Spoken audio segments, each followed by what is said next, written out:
So I thought I wanted to reflect on how I perceive the current building journey of Theioptera by reflecting on what I am currently doing and essentially how it kind of relates to what I'm reading currently. So when you start out building any type of project slash product slash software X, you will run into kind of delusional.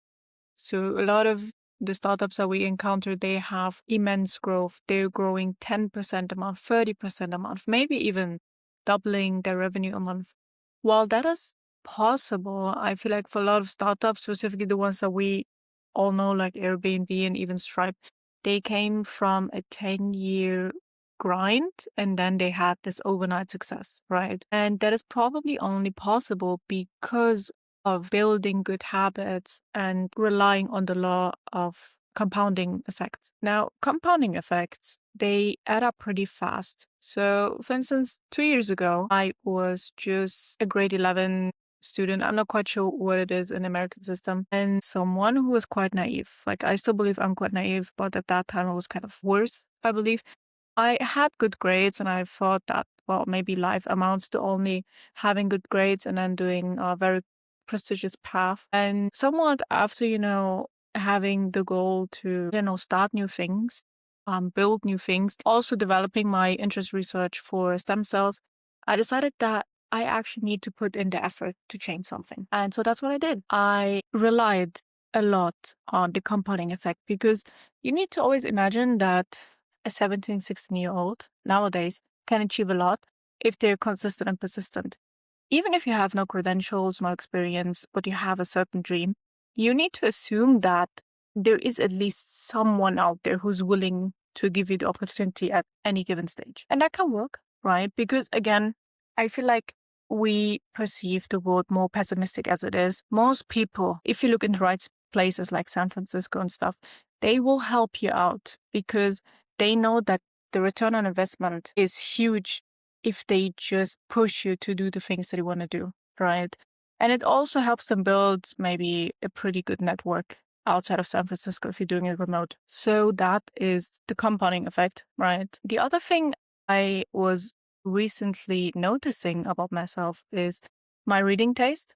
So when you build and when you, like, I recently got, I guess, into a program in which you meet other builders. And when you see these other builders, you start noticing that a lot of the language that you have used for yourself and probably also to describe your projects is a standard language for these builder groups. So the startup culture, in essence, is a tribe culture. A lot of these people, even if you look at billionaires, they are misfits. They are third culture kids. They know they don't belong anywhere. The desire to belong is probably one of the most human desires that we have. The question is just the moment you start being as an outlier, what options do you have, right? Because if you grew up between two countries or more, you know that the path to being a patriot and to belong somewhere is essentially gone for you, right? And the reason for that is simply because you have outgrown the people in your environment. And unfortunately, that also makes you lonely, right? So these people in these startup cultures, they are all misfits, all outliers, all exceptionally good at something, but I guess lonely, right? Because they don't have someone to relate to, actually. It is very hard to, I think, articulate your vision to someone who is not in the field and is not willing to pursue their dreams. That is very hard because these people, they have decided for themselves that, hey, my life is about aligning my time and values to a certain company and hope that this makes my life, right?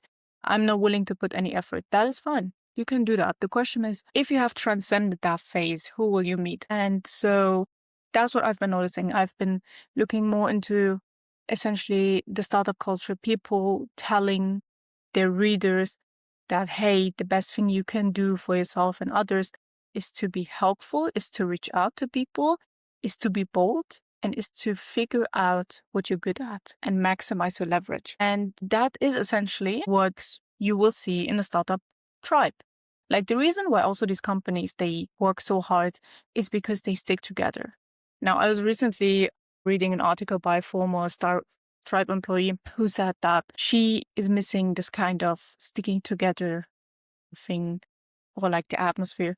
Because nowadays, also with remote culture and hybrid culture, you don't really feel very close to the team, right? Specifically, if you're in different countries, like yes, you get the experience, but overall, you're lacking the momentum of being together in a room and building new things. Also a very interesting side note, I think. Now, what else have I noticed? I guess you need to be quite patient.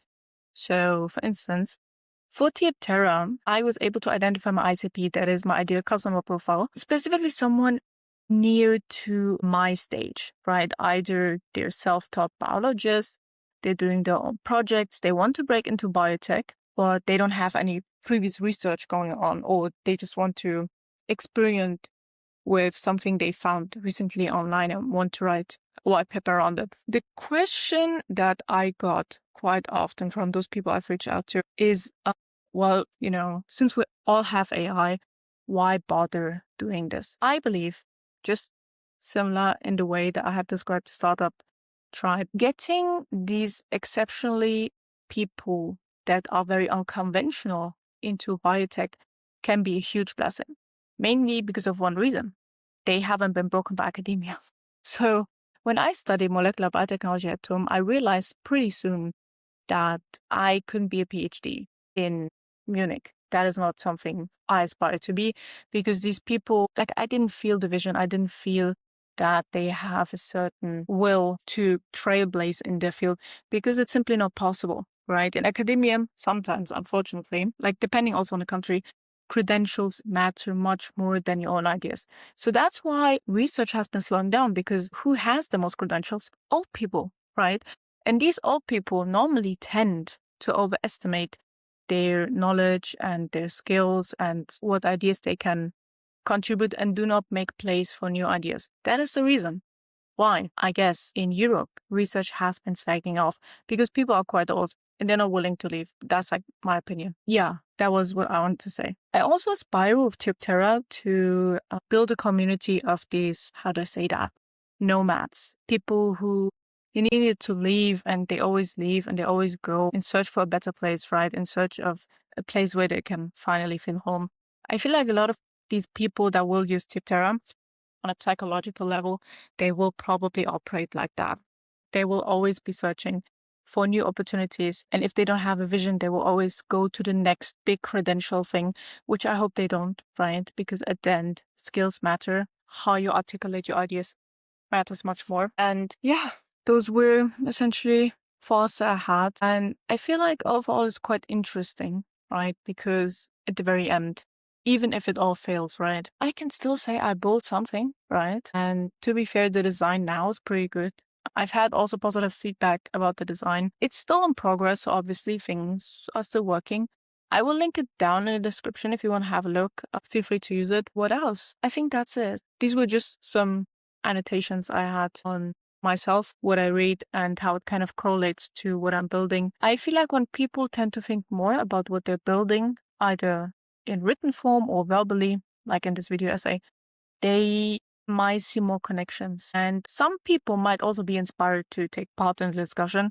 So if you have watched until the end, feel free to leave any questions, any comment to it. I will probably get back to it, because it's very hard to miss YouTube comments. And yeah, that's it. Thank you for your attention, and I guess see you for the next video.